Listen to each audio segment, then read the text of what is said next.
2020 ఇప్పుడు జనాభా లెక్కలు ఎట్టయితే మొన్న కుదరలేదు కాబట్టి ఇప్పుడు చేస్తున్నామన్నారు. నియోజకవర్గాల పునర్విభజన కూడా ఇప్పుడు ఎలక్షన్స్ ముందు కాబట్టి అని ఎవడన్నా కోర్టుకు వెళ్ళి ఆఫ్టర్ ఎలక్షన్స్ చేయాలని పెట్టచ్చు సిస్టమ్. అట్లనే చేయొచ్చు, లేదా గవర్నమెంట్ చేయొచ్చు ఆఫ్టర్ ఎలక్షన్స్ చేస్తాను నియోజకవర్గాల పునర్విభజన అనేసి. ఎందుకంటే అప్పటికి జనాభా లెక్కలది కొంత టైం తీసుకుంటుంది, అది తీసుకుని నియోజకవర్గాల పునర్విభజన చేయాలంటే.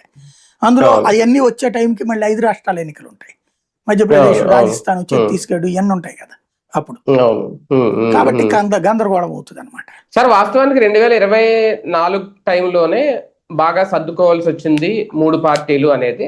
ఓకే, సర్దుకుపోయారు ఏదో రకంగా, ఎందుకంటే జగన్ మళ్ళీ అధికారంలోకి రానివ్వకూడదు అనే ఉద్దేశంతో. ఇప్పుడు అది ఇప్పుడైనా ఫ్రీ అయ్యాం, కాస్త ఎక్కువ సీట్లు మేము తెచ్చుకోవచ్చు అనుకుంటున్న టైంలో ఇప్పుడు ఇంకా టైట్ పొజిషన్. అది ఒక రకంగా జనసేన, తెలుగుదేశం పార్టీ ఇంకా సర్దుకోవాల్సిన పరిస్థితి, లేదంటే జనసేన ఇంకా ఎక్కువ సర్దుకోవాల్సిన సిచ్యువేషన్ ఏమన్నా ఆ మౌలిక మార్పులు రాజకీయాల్లో రాబోతున్నాయా? వీళ్ళు మనస్ఫూర్తి కోరుకోవాల్సింది ఏంటంటే సుప్రీంకోర్టు జోక్యం చేసుకుని నియోజకవర్గాల పునర్విభజన ఈ ట్రిప్పే చెయ్యాలి అని చెప్పకుండా ఉండాలని కోరుకోవాలి.